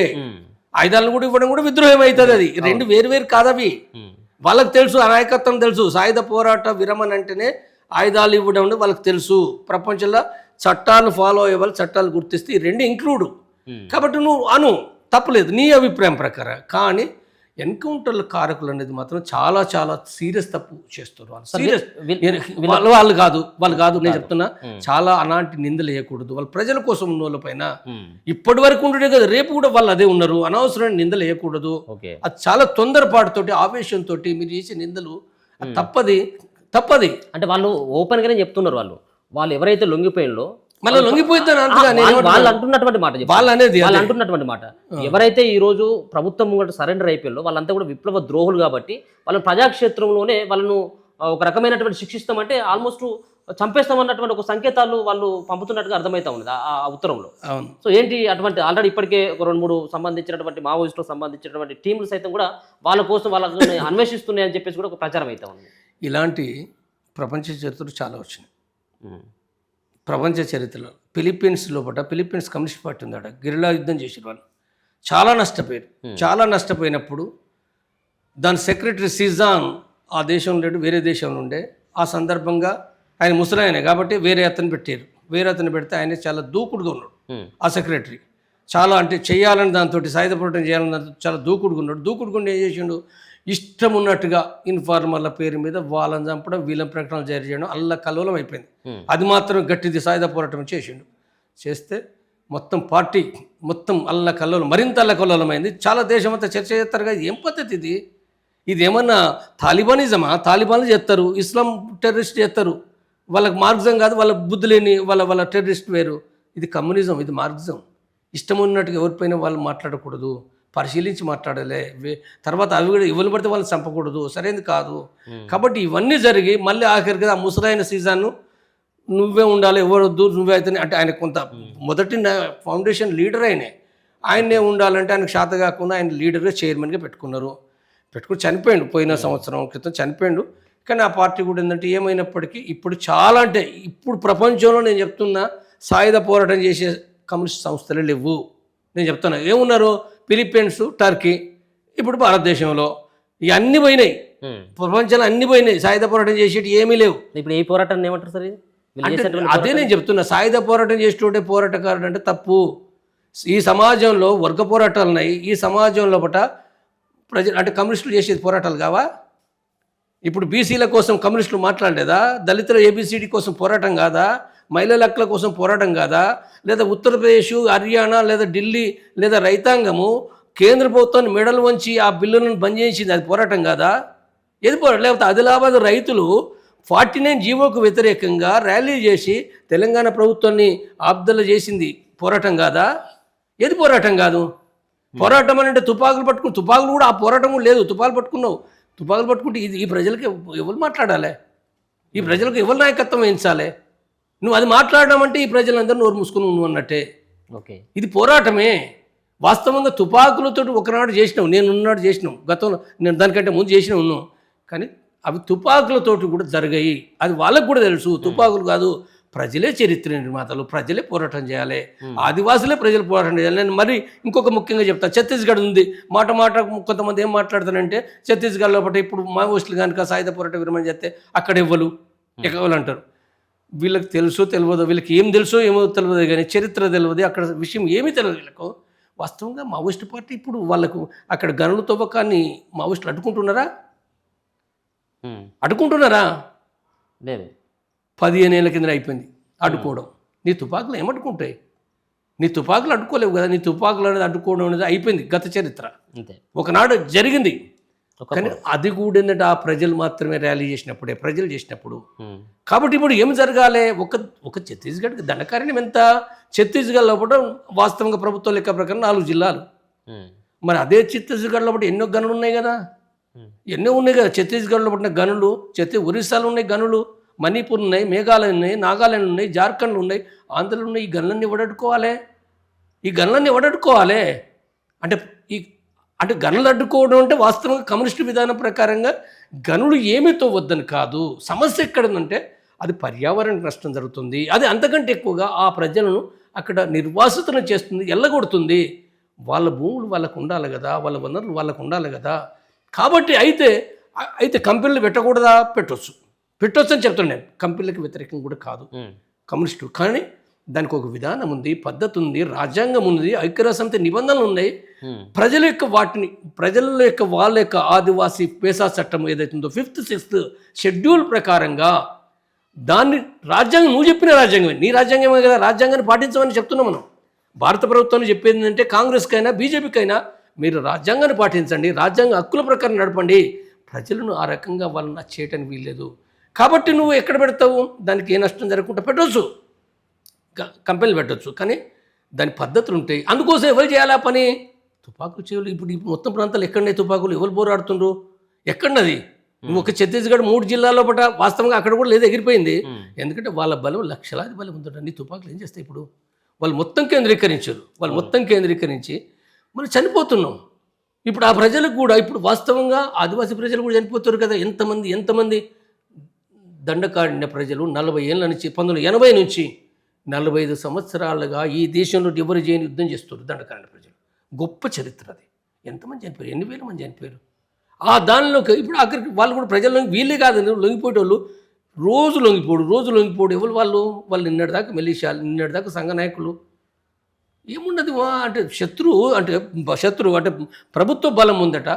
మన బలం ఏంటిది? దండకారణ్యకున్న బలం ఏంటిది? ఇతరులు ఏ మద్దతు ఉన్నది? తెలంగాణ ఆందోళన పుట్ట ఇక్కడ కొంతమంది చనిపోయినప్పుడు ఉపన్యాసాలు ఇస్తారు. ఓకే, ఎవరు ఇక్కడ పోయినరండి? ఎంతమంది పోయినరు? ఈ ఉపన్యాసాలు ఇచ్చే దాంట్లో పోనీ ఇంట్లో పుట్ట ఇప్పుడు 20 ఏళ్ళ కానించి కనీసం ఈ మాట్లాడే దాంట్లో ఇప్పుడు సోషల్ మీడియాలో పుట్ట సాయుధ పోరాటం అంటారు. బాగానే ఈ పోరాటం అనే దాంట్లో ఇంట్లో కనీసం 2% అట. 2% పోయినా మంచిదే. పోయినరా? 1% పోయినరా? 0.0002% కూడా లేదు. ఏముంది? ఎవరు పోతున్నారు? మనం మాట్లాడుతాను, వాళ్ళని చావు అంటాను. సచ్చినా మంచిదే. మేము దేనికి సావాలి? వాళ్ళు చచ్చిపోయే కంటే కూడా నేనేమంటున్నంటే మీ ప్రాణాలు గొప్పవి, మీరు చాలా తెలివి కలలు, ఈ సమాజానికి చాలా మార్పులు చేశారు. మీరు ఇంకా చేయవలసిన డ్యూటీ చాలా ఉంది. మీరు ఇక్కడికి వచ్చి నేనేం లొంగిపోలే, నేను ఎప్పుడు అనలే, లొంగిపోండి అని అనలే, నేను ఎప్పుడు అనలేదు. సాయుధ పోరాట విరమణనే సపోర్ట్ చేస్తున్నాను నేను. కాబట్టి మీరు సాయుధ పోరాట విరమణ ప్రకటించండి. మీరు సరే ప్రభుత్వం శాంతి చర్చలు జరపాలి, అది నాకు కూడా బాధాకరమే, నేను చేయగలిగిందే లేదు అది. కానీ మన శక్తిని బట్టే తప్ప మనం ఏమీ లేనప్పుడు మనం ఎన్ని మాట్లాడినా వృధా. సార్, ఇప్పుడు మీరు సాయుధ పోరాట విరమణ అని చెప్పేసి అంటూ ఉన్నారు కాబట్టి, సో ఇప్పుడు మల్లోజులు కావచ్చు, మీరు అన్నటువంటి ఆశన్న కావచ్చు, సో ప్రభుత్వాల ముంగట వాళ్ళు లొంగిపోయినరు, వాళ్ళ ప్రాణ రక్షణ ఏ విధంగా ఉంటుంది? గతంలో సాంబశివుడిని సైతం కూడా వాళ్ళు ఒక పొలిటికల్ మర్డర్గానే ఒక రకంగా ఒక కుట్ర చేసి చంపిన అనేది చాలా అభియోగాలు ఉన్నాయి. వీళ్ళను ఏ విధంగా ప్రభుత్వాలు రక్షిస్తాయి? వీళ్ళ ప్రాణాలకి ఏ విధమైనటువంటి భరోసా ఉంటుంది? అంటే ఇప్పుడు ఒకటి మీకు ఎప్పుడు ఇచ్చే ఇంటర్వ్యూ 85-87 నాటికి ఆ పార్టీ నుంచి వదిలేసిండు. పార్టీకి సంబంధమే లేదు ఆయనకు. ఇప్పుడు ఏం పార్టీ సంబంధం నాకు తెలియదు. ఏనాడు ఆయన బీఆర్ఎస్ ఇతర అన్ని పార్టీలు తిరిగిండు. మొన్నటిదాకా కూడా అన్ని పార్టీలు వ్యవహారం తప్ప ఆయన ఎప్పుడు మావోయిస్ట్ పార్టీ సభ్యుడిగా నాకు తెలియదు. సాంబశివుడు ఇన్నయ్య గారు మీ ఛానల్ చెప్పి ఇంటర్వ్యూ ఈయనే కాదు, ఎంతోమంది. సుధాకర్ లొంగిపోయిండు, లంకపాపన్న లొంగిపోయాడు. లంకపాపన్న అంటే ఆయన కూడా ఎన్నడూ లొంగిపోయాడు. 2009లో పట్టిన లొంగిపోయాడు. కాంగ్రెస్ ప్రభుత్వం ముందట, జానారెడ్డి ముందట. ఆయన ఏం చేస్తున్నాడో నాకు తెలియదు. మరి ఎంతమంది లొంగిపోయినరు? ఎంతమంది ఈ దేశంలో లొంగిపోయిన వాళ్ళందరూ చంపినా? నేను కూడా లొంగిపోయినా, చంపినా? నేనైతే స్పష్టంగా నేను ప్రభుత్వ విధానాలు వ్యతిరేకిస్తున్నా, వ్యవస్థను వ్యతిరేకిస్తున్నా, ఈ దేశంలో విప్లవం కావాలంటున్నా. నేను ఏ పార్టీకి లొంగిపోలే, నేను ఏ పార్టీకి ఓటేయలే, ఏ పార్టీకి ఓటేయమని నేను చెప్పలేను. ఇప్పటికి కూడా వీళ్ళెవరికి నేను ఓటేయమని నేను చెప్పలేదు. స్పష్టంగా చెప్తున్నాను, నా విధానం ఏందో నేను చెప్తున్నాను. నా విధానం నేను చెప్తున్నాను. కాబట్టి ఇది మాట్లాడితే చంపేస్తారంటే ఎట్లా? అంటే ఇంతమందిని అంటే ఒక ఇన్సిడెంట్. అవును, సాంబశివుని చంపారు. ఎవరు చంపారు? సాంబశివుని ఎవరు చంపారు?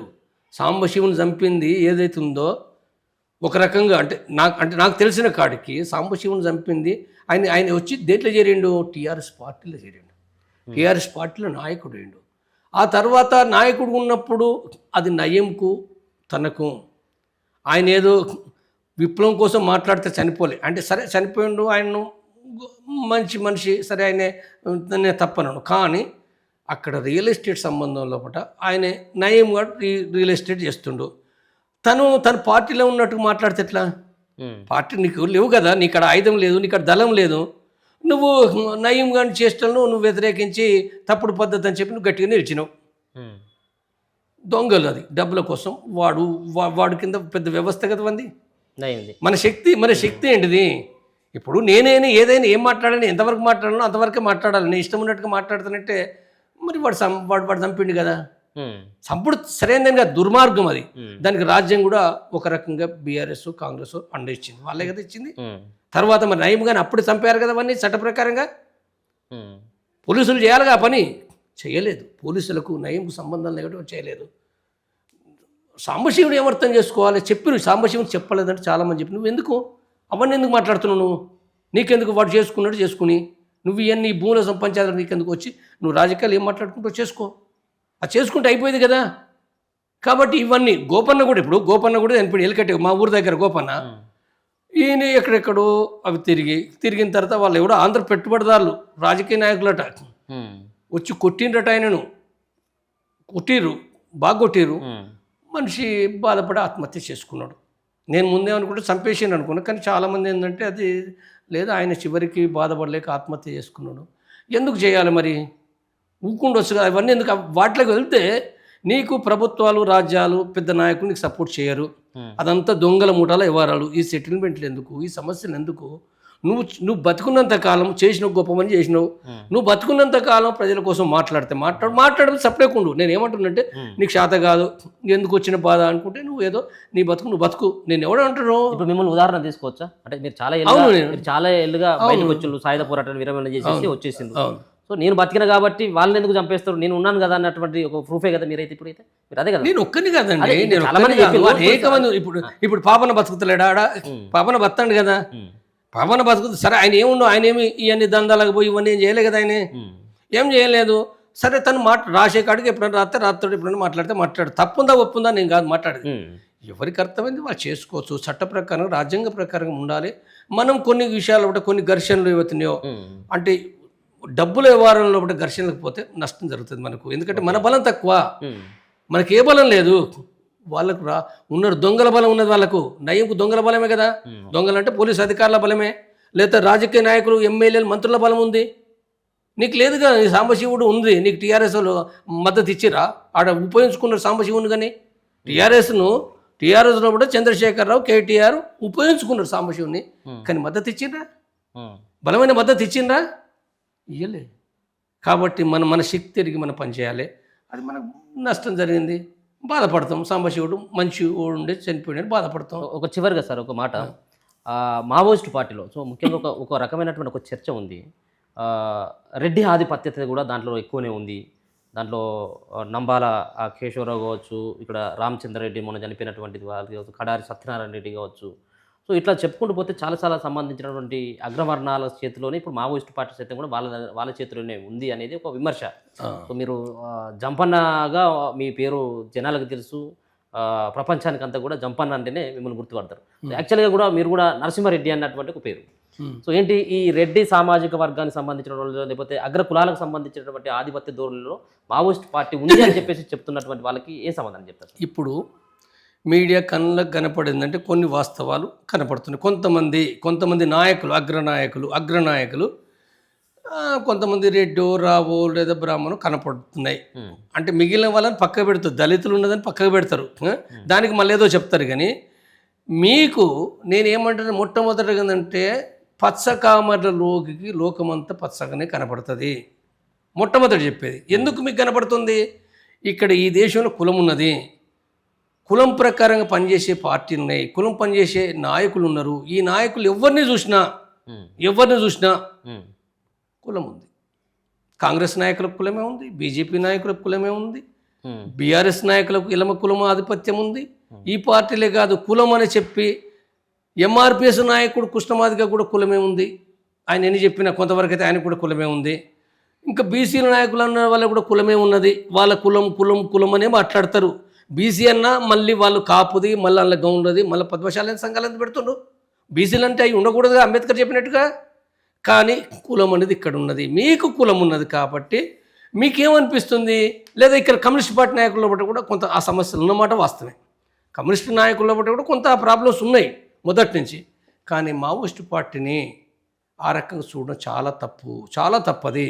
మావోయిస్టు పార్టీ నేను పోయినప్పటి నుంచి నా 35 సంవత్సరాల జీవితంలో అక్కడ ఏ కులం, ఎవరి కులం ఏంటో ఎవరికి తెలియదు. నా కులం ఏందో ఇంకొకరికి తెలియదు. మొన్న చనిపోయిన నంబాల కేశవరావు కులం ఏందో నాకు చనిపోయిన తర్వాతనే తెలుసు, నంబాల కేశవరావు కులం. కాబట్టి ఇక్కడ కులం అనేది ఏందో ఎవరికి చాలా మీడియా ప్రచురిస్తేనే కొంత తెలుస్తుంది. అది కూడా ఎవడు పట్టించుకోడు. అవసరమేంటిది అక్కడ? అందరం కలిసి ఉంటున్నాం, ఒక దళంగా, ఒక యూనిట్గా కలిసి ఉంటున్నాము, కలిసి తింటున్నాము. పెళ్ళిళ్ళ కాడ లేదు, తినే కాడ లేదు, కలిసి మాట్లాడుకునే కాడ లేదు. అంతకంటే ముఖ్యంగా విధానాలను ఈ దేశంలో కుల నిర్మూలన కోసం నేను మొట్టమొదటగా ఈ దేశంలో కుల నిర్మూలన కోసము కుల సమస్య ఎట్లా ఉండదు చాలా విస్తారంగా రాసిన డాక్యుమెంట్ ఉంది. విస్తారంగా అంటే ఫస్ట్ పీపుల్స్ వారు రాసింది, కొండపల్లి సీతారామన్నప్పుడు రాసిండు. దాన్ని మరింత డెవలప్ చేస్తూ 1995లో రాసిండ్రు. తర్వాత 2095 మాత్రమే కదా, ఆ తర్వాత 2016 అయితే ఇప్పుడు 17 పేరు మీద ఉంటుంది. ఆ డాక్యుమెంట్ ఎవరైనా చదవవలసిందే. దాన్ని అర్థం చేసుకుంటే ఎంత సీరియస్గా కుల నిర్మూలన కోసం వాళ్ళు కట్టుబడి ఉన్నారో, ఎంత విధానాలు అయితే చాలా గొప్పవి. ఈ దేశంలో ఏ కుల నిర్మూలన అంబేద్కరిస్టులు కూడా రాయని విషయాలు కూడా చాలా విషయాలు చాలా స్పష్టంగా ఉన్నాయి. అంబేద్కరిస్టులు అనుకుంటారు చాలా అంబేద్కర్ చెప్పింది వాస్తవమే. కానీ ఇప్పుడున్న వాళ్ళు ఏదైనా అంబేద్కర్ పేరుతో ఉండేదంటే కులాన్ని కొనసాగిస్తారు. కానీ మావోయిస్ట్ పార్టీ చాలా గొప్పగా ఉంది, చాలా గొప్పగా ఉంది. అయితే వాళ్ళు దురదృష్టం ఏంటంటే వాళ్ళ ప్రజా సంఘాలు లేవు, బయట ఉన్న వాళ్ళు చెప్పలేరు. బయట సమాజానికి చెప్పాలి కదా. ఆ డాక్యుమెంట్ ఉంది ఎవరికి తెలియదు. ఇప్పుడు నేను చాలామంది నాయకులకు కూడా ఏంటంటే అది ఉన్నదే వాళ్ళు చెప్పినని నేను కొంతమందికి ఇచ్చిన నేను. కాబట్టి ఇక్కడ ఏదైతే ఉందో ఇక్కడ అది లేదు. వాళ్ళు ఏ ప్రకారంగా వాళ్ళ లోపల ఎక్కడ కూడా ఏ ఆదివాసులు కదా ఇప్పుడు ఉన్న 90% ఆదివాసులు ఉన్నారు. ఇప్పుడు కేంద్ర కమిటీలు కూడా వచ్చారు కదా మహిళలు. అంటే దాంట్లో ఒక చారిత్రక కాలంలో ఇవి లేదా అనంటే ఉంది. అంటే ఆనాటి కాలంలో అంటే కమ్యూనిస్ట్ పార్టీ లోపలికి అగ్రకులాలే ఎందుకు వచ్చిండ్రు అని అంటే ఎవరైతే చదువుకు అనుకూలంగా ఉంటారో, ఎవరైతే చదువు అంటే సిద్ధాంతం అర్థం చేసుకోవాలి కదా, సమాజాన్ని అర్థం చేసుకోవాలి. ఎవరున్నారు? దళితులున్నారా ఆనాడు, బీసీలున్నారా? ఇప్పుడు పెరిగిండ్రు, 20 ఏళ్ళే పెరిగిండ్రు. కాబట్టి ఎవరైతే దాన్ని కొంత ముందు అర్థం చేసుకునే వాళ్ళు రావుడు తప్పు కాదు. మనం గుర్తుపెట్టుకోవాల్సిందంటే వచ్చుడు తప్పని మాట్లాడకూడదు. రామ్జీ వచ్చిండు చనిపోయిండు తప్పని అనలేం కదా. రామ్జీ కాదు ఎంతోమంది, పుచ్చలపల్లి సుందరయ్య అన్నాడు. సుందరయ్య జీవితం చాలా గొప్పది. నేను మొన్న చదివినా, నేను చాలా అసలు వీడియో తీయాలి. ఆయన ఎన్నో రకాల, ఆయన కులం లేదు, సుందరయ్య అని పేరు పెట్టుకున్నాడు. చాలా ఆయన దళితుల్లో పనిచేసిండు, కుల నిర్మూలన కోసం పనిచేసిండు. చాలా గొప్ప ఆదర్శం. సరే లైన్ తర్వాత ఏమైనా చర్చ వేరు కానీ అంటే వాళ్ళ ఆదర్శం ఈ కులం కాకుండా తన పుట్టుక ఆ కులంలో పుడితే తను తప్పవుతుందా? ఆ పుట్టుక ఆ కులంలో పుడితే తప్పవుతుందా? నేను నా కులంలో నేను పుట్టినా నాకు తెలుసా? నువ్వు నీ కులం పుట్టినంత మాత్రం నువ్వు గొప్పని అవుతావా? నువ్వు ఎన్ని తప్పులు చేసినా నువ్వు గొప్పని అవుతావా? దళితుల పుట్టి లేదా ముస్లింల పుట్టి లేకపోతే బీసీల పుడితే నువ్వు ఎన్ని తప్పులు చేసినా మంచోనివేనా? గుండాగిరి చేసేటోడు మంచోడు అవుతాడా? దొంగలు లంగలు చేసేటోళ్ళు మంచోళ్ళు అవుతారా? ఇది తప్పు కదా. కులాన్ని బట్టి నువ్వు ఏం చేస్తున్నావు అనే దాన్ని బట్టి ఉంటుంది. నువ్వు వచ్చిన తర్వాత ఏం చేస్తున్నావు, ఆ దళితుల కోసం, ఆ బీసీల కోసం, ఆ కుల నిర్మూలన కోసం, ఆ ప్రజల కోసం నువ్వేం చేస్తున్నావు అనే దాన్ని బట్టి ఉంటుంది తప్ప అది కాదు. కాబట్టి ఇక్కడ మన కులం కళ్ళద్దాలతో చూడ తప్పు. అవును. అయితే కులానికి సంబంధించిన నేను మరొక విషయం చెప్తున్నది ఏంటంటే, కులానికి సంబంధించిన నాయకత్వం ఏంటంటే, నాయకత్వాన్ని మావోయిస్టు పార్టీలో బట్టి చాలా అన్ని రకాలుగా ప్రోత్సహిస్తూ తీసుకొచ్చింది ఉన్నది. చాలామంది వచ్చిండ్రు. వీలైన కాడికి కార్మిక వర్గ ఈ కమ్యూనిస్ట్ పార్టీల గురించి నేను మాట్లాడు, కానీ మావోయిస్టు పార్టీల బట్ట వీలైన కాడికి కింది కులాల నుంచి, కింది వర్గాల నుంచి నాయకత్వాన్ని డెవలప్ చేయడం అనేది ఉంది, ప్రోత్సహించింది ఉన్నది. అంటే డెవలప్ చేయడం అనగానే మరి మొత్తం ఆ శక్తి సామర్థ్యం లేకుండా తీసుకుపోయి అట్లా పెట్టరు కదా. ప్రోత్సహిస్తూ డెవలప్ అయ్యే క్రమంలో పెడతారు. కాబట్టి దాంట్లో ఆదివాసులు ఉన్నారు. వాళ్ళ పేర్లు ఇప్పుడు చాలా నేను చెప్పను, ఎవరే కులం నేను చెప్పను. అది కొన్ని సందర్భాల్లో బయటకు వస్తే అది వేరే విషయం. కానీ కాబట్టి మావోయిస్టు పార్టీ నేను ఒకటే వాళ్ళు చెప్పేదంటే, ఇప్పుడు ఆ మార్గం మాత్రమే అది నష్టం చేకూరుస్తుంది. ఇది మారాలని నేను చెప్తా తప్ప మిగిలిన విషయాల్లో పట్ల నేను ఏవి ఆ చరిత్ర గొప్పది వాళ్ళ అవన్నీ ఉన్నాయి కాబట్టి అవి మనం అట్లా మాట్లాడలేము. వాళ్ళు పోరాటాలు చేసిన చరిత్ర చాలా గొప్పది. అది కాబట్టి ఇవాళ ఎట్లా చేయాలి అనేదే తప్ప నేను వాళ్ళకి మిత్రపూర్వకంగా చెప్తున్నాను. నేను మిత్రులే, నాకేం శత్రువులు కాదు, ఎవరు శత్రువులు కాదు. ఇప్పుడు నేను వీళ్ళకి మద్దతు ఇస్తున్నట్టే వీళ్ళకి కూడా నేను ఏదో వాళ్ళ పాటలకు పోవడం, వాళ్ళు ఏం పెడుతున్నామో చూద్దాం, రేపు వస్తారు కదా వాళ్ళు కూడా చాలా విషయాలు వాళ్ళ పైన దుమ్మెత్తిపోవడం ఏదైతుందో వాళ్ళు ఎట్లాగొస్తారు, వాళ్ళకి చాలా అసలు వాళ్ళు ప్రజల కోసం ఉన్నారు. నేను ఏంటంటే ఎందుకు బాధగా ప్రజల కోసం ఉన్న వాళ్ళని తిట్టడం మంచిది కాదు. వాళ్ళు నిద్రలు పోతారా? నిద్రలు అంటే ఎంత బాధాకరంగా ఉంటుంది. సరే వాళ్ళు అంటారు రాజకీయంగా నువ్వు మాట్లాడు, నేను తప్పను, రాజకీయంగా సాయుధ పోరాట విరమణ తప్పంటే నీకు రైట్ ఉంది. కానీ వాళ్ళను ఎన్కౌంటర్ కారకులు నాకు మంచిగా అనిపించలేదు. ఎన్కౌంటర్ కారకులు, ఇన్ఫార్మర్, రాజకీయంగా ద్రోహం. నేను ఏమంటున్నాడు సాయుధ పోరాట విరమణ ద్రోహం నేను అనను, నీకు అనే రైట్ ఉంది కాబట్టి నువ్వు సాయుధ పోరాట అన్ను బయట ఉన్న సాయుధ పోరాట సపోర్ట్ చేసిన వాళ్ళు అంటారు, వాళ్ళనే రైట్ ఉంది. నేను నాకనే రైట్ నాకుంది. నేను ఏమనాలో నా అభిప్రాయం నేను చెప్తాను. అంతే. చర్చ జరగని ప్రజలు తేల్చుకుంటారు. ఇవాళ తేలిపోయి చర్చలు ఏవైతున్నాయో 1951 కూడా తెలంగాణ సాయుధ పోరాటాన్ని సిపిఐ విరమిస్తే ఇంకా చర్చ జరుగుతుంది. ఆనాడు కూడా తిట్టారు సాయుధ పోరాట విరమణ. చాలా విషయాలు మనం నేర్చుకోవాలి. మన మార్క్సిజం అనేది ఏందో, ప్రపంచం చాలా విషయాలు, మన జ్ఞానం ఏదో అందరూ నేర్చుకోవాలి. ఎవరైనా నేను నేర్చుకోవాలి, వాళ్ళు నేర్చుకోవాలి. ఇవాళ మన ముందున్న సమస్య ఏంటంటే మనందరం కూడా విభేదాలు మాట్లాడుకోవచ్చు, కానీ ఈ దేశంలో పట్ల సమానత్వం కావాలి. కులాలు ఉండకూడదు, మతాలు ఉండకూడదు, వర్గ విభేదాలు ఉండొద్దు, మహిళలు కూడా వాళ్ళు కూడా సమానులు. కాబట్టి ఈ సమానత్వం సాధించే విధంగా మనం ఏం చేయాలనేదో చాలా వివేచనతోటి చాలా లోతుగా మన తిట్టుకోవడం ద్వారా రాజకీయ విమర్శలు చేద్దాం. కానీ తిట్టడము, దూషించడము శత్రుపూరితమైనవి ఉండకూడదు. శత్రుపూరితం ఉండకూడదని నేను ఎవరికైనా విజ్ఞప్తి చేస్తున్నా. ఎవరైనా ప్రజలు గెలుచుకోవాలి కదా, ప్రజలే చరిత్ర నిర్మాతలు కదా. కాబట్టి ఇది కోపతాపాలతోటి ఆవేశాలతో పోకూడదనే నేను మావోయిస్ట్ పార్టీకి విజ్ఞప్తి చేస్తున్నా. వాళ్ళు ఆలోచించమని విజ్ఞప్తి చేస్తున్నా. లేదు చేస్తామనుకుంటే చేయండి, మీరు చేద్దామని అనుకున్నప్పుడు మీరు చేయండి. నేను వ్యతిరేకించి కూడా మీకు విషయాలు సపోర్ట్ చేసిన, నేను 10 ఏళ్ళని వ్యతిరేకించి కూడా మిమ్మల్ని సపోర్ట్ చేసిన. కాబట్టి ఏ శత్రుపూరితం లేదు. వాళ్ళు కూడా రేపు వచ్చినప్పుడు వాళ్ళు మాట్లాడితే వాళ్ళు మీకేం శత్రువులు కాదు. మీరు ఒకవేళ వాళ్ళ ప్రజల కోసం పని చేయకపోతే, కమ్యూనిజం కోసం పని చేయకపోతే మీరు అనేది నేను కూడా అంట వాళ్ళ విషయం. ఓకే, నేను కూడా నేను అంటే కదా, ఎన్ని రోజులు ఉంది, ఇంకో నెల 2 నెలలో వాళ్ళు వస్తారు కదా, వాళ్ళు నిరూపించుకుంటారు కదా, తొందర ఎందుకు మనం. వాళ్ళకి ఏం చెప్తారు సార్, ఏం మెసేజ్ చేస్తారు? సాయుధ పోరాటాన్ని విరమించినటువంటి సాయుధ పోరాటమే ధ్యేయంగా చివరి వరకు పోరాటం చేస్తాం, ఇదే తుపాకీ పట్టినాం, ఇదే తుపాకీ బలైతం అని చెప్పేసి కూడా అట్లా ఉంటున్నటువంటి వ్యక్తులకు ఏం మెసేజ్ ఇవ్వాలి? నేను వాళ్ళు ఎవరైతుండ్రో ఇప్పుడు 300 మంది, సరే అంత ముందు పోయిన వాళ్ళు వేరు, 300 మంది కూడా ఏంటంటే వాళ్ళు సరే 50-100 మంది కొంతమంది మిలీషియా వాళ్ళు ఉన్నారు. సరే వాళ్ళు ఎట్లుంటారు, వాళ్ళ చైతన్యం, వాళ్ళు వాస్తవానికి దీనికోసం వచ్చారు. కానీ వాళ్ళు ఏమైనప్పటికీ కూడా ఏంటంటే ముఖ్యంగా అభయ్, రూపేష్, ఇతర స్టేట్ కమిటీ మెంబర్లు ఎవరైతే ఉంటారో వాళ్ళు ఏదైతుందో మేము మార్గాన్ని మార్చినాం, ప్రజల కోసం మేము ఉంటాము, సిద్ధాంతాన్ని సరెండర్ చేయలేదన్నారు. చాలా గొప్ప మాట. ఏమైనప్పటికీ మీరు నిరూపించుకోవాల్సిన అవసరం ఉంది. మీరు నిరూపించుకోండి అంటే అనేక ప్రశ్నలకు సమాధానం చెప్పాలి. తర్వాత మీరు ఇప్పుడు ఈ దేశంలో పట ప్రజల కోసం, ప్రజలను సంఘటితపరచడానికి చైతన్యవంతం చేసి ఏదైతుందో మీరు చేయాలి.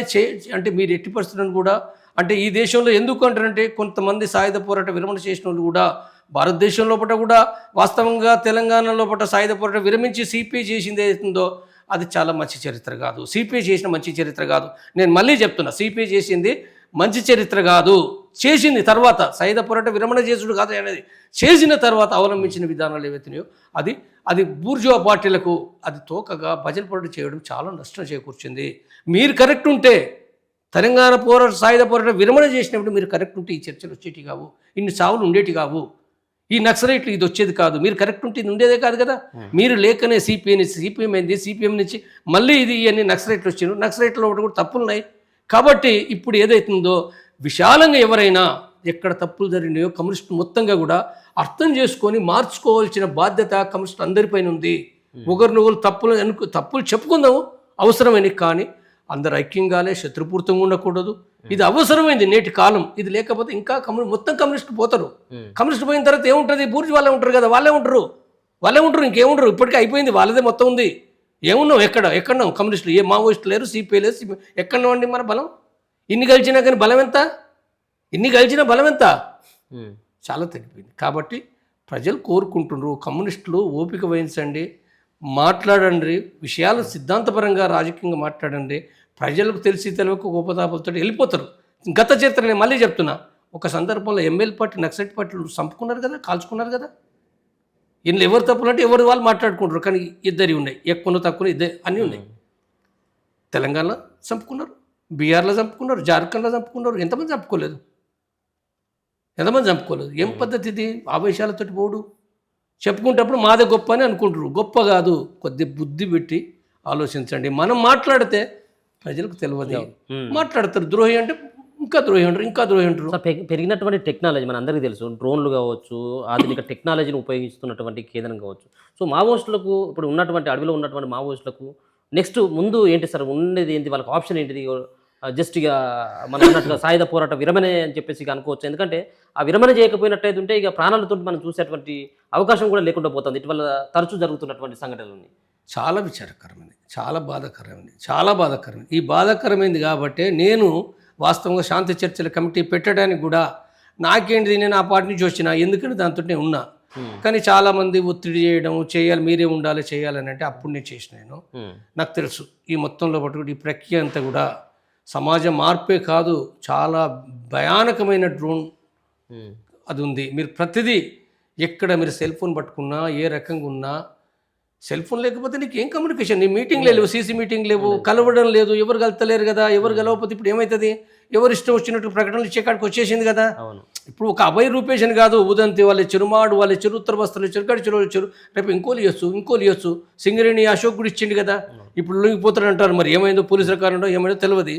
కాబట్టి ఇవన్నీ కూడా ఏంటంటే అంటే ఏమీ చేయలేని ఒక దురవస్థ ఉన్నది. కాబట్టి మనకెంత నిబ్బరం ఉన్న పోరాడడం జరగాలి కదా. కాబట్టి అడుగు పెట్టలేని పరిస్థితి ఉంది. ఉన్నా కానీ ఏంటంటే మనం చనిపోయే పరిస్థితి ఉంది. కాబట్టి ఇప్పుడు ఏదైతుందో గౌరవప్రదంగా నేను ఏమంటున్నంటే, మీరు మీ సిద్ధాంతం గొప్పది, మార్గం వేరు, సిద్ధాంతం వేరు, రెండు వేరు. సిద్ధాంతం ఏంది? నూతన ప్రజాస్వామిక విప్లవం, వాళ్ళ సిద్ధాంతం, నా సిద్ధాంతం, వాళ్ళ సిద్ధాంతం, అది కూడా గొప్పది అంటానా, నూతన ప్రజాస్వామికం. కాబట్టి మీరు ప్రజల కోసము, మీరు ప్రజానికులు పనిచేయండి. మీరు పని చేస్తే లక్షలాది మందిని ఆర్గనైజ్ చేయగలరు. తుపాకులు ఏమో బోధ మీద తుపాకులు ఉంటే పోతుంది, అది లెక్కలేదు కాదు. ప్రజలే అది గుర్తుపెట్టుకోవాలి. తుపాకులు ప్రభుత్వం దగ్గరనే, ఆ తుపాకులు ఏమున్నాయి? 200 ఏంది, 2000 ఏంది, అవి లెక్క, అవన్నీ 2 లక్షల లెక్క కాదు, 2 కోట్ల లెక్క కాదు. ఏమున్నాయి అలా? మీరు మీ మనసులో ఉండి మీ యొక్క ఆలోచనలు గొప్పవి, మీ త్యాగము, మీ పట్టుత్వము ఏదైతుందో, మీరు ప్రజల కోసము 40 ఏళ్ళు 30 ఏళ్ళు అవుతుందో మీ యొక్క అకుంఠిత దీక్ష గొప్పది. ఈ గొప్పది కాబట్టి మీరు మిమ్మల్ని ఎందుకు కోరుకుంటున్నారు?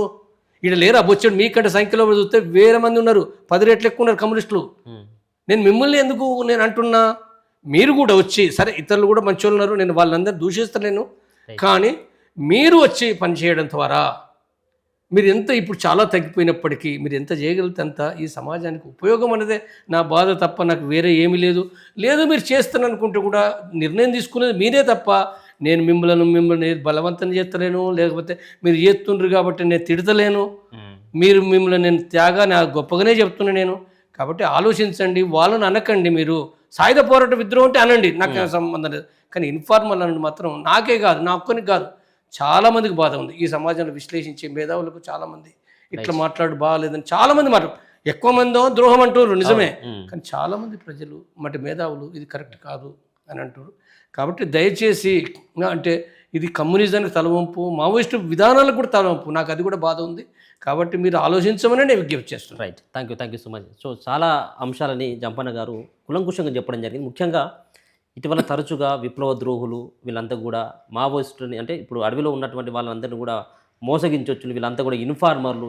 ఈరోజు ప్రధానంగా 100 మంది చావులకు ప్రధానమైనటువంటి కారణం వాళ్ళే అని చెప్పేసి కూడా ప్రతి క్షణం చెప్తున్నటువంటి వాళ్ళ యొక్క మాటను ఖచ్చితంగా నేను యాక్సెప్ట్ చేయను. వాళ్ళు లొంగిపోయినటువంటి వాళ్ళు ఎవరైతే ఉన్నారో, లొంగిపోయిన అని చెప్పేసి ఎవరైతే మాట్లాడుతున్నారో వాళ్ళు లొంగిపోలేదు, వాళ్ళు సరెండర్ కాలేదు, సాయుధ పోరాట విరమణ మాత్రంగానే చూడాలి తప్పించి వాళ్ళని ఇన్ఫార్మర్ అని చెప్పేసి వాళ్ళు ద్రోహులు అని చెప్పేసి కూడా మాట్లాడడం ఇది సరైనటువంటి విధానం కాదు. వాళ్ళు ఒకవేళ కనుక వాళ్ళు పనిచేయనట్టయితుంటే, ఆ సిద్ధాంతాలకు అనుగుణంగా పనిచేయనట్టయితుంటే అప్పుడు మాట్లాడేటువంటి ప్రయత్నం చేద్దాం తప్పించి వాళ్ళను బదనం చేయాల్సినటువంటి అవసరం లేదు. ఇప్పుడు ఉన్నటువంటి మావోయిస్టులు ముంగట ఉన్నటువంటి ఒకటే ఆప్షన్, వాళ్ళు ఖచ్చితంగా మళ్ళీ ప్రజాక్షేత్రంలోకి రావాలి. వాళ్ళు కూడా సాయుధ పోరాట విరమణ ఇప్పుడు ముందున్నటువంటి లక్ష్యం. ఇప్పుడు ఉన్నటువంటి టెక్నాలజీ కానీ ఇప్పుడు కేంద్ర ప్రభుత్వం తీసుకున్నటువంటి నిర్ణయాలతోటి కేవలం చావులు చూడాల్సినటువంటి వస్తుందన్నటువంటి ఒక భయం కలుగుతూ ఉన్నది. ఇవన్నీ ఉండొద్దు అన్నట్టయితే ఉంటే వాళ్ళు ఖచ్చితంగా ప్రజాక్షేత్రంలోకి రావాలన్నటువంటి విజ్ఞప్తిని సైతం కూడా జంపన్న గారు అయితే తెలియజేస్తూ ఉన్నారు. చూస్తూనే ఉండండి మన తొలి వెలుగు.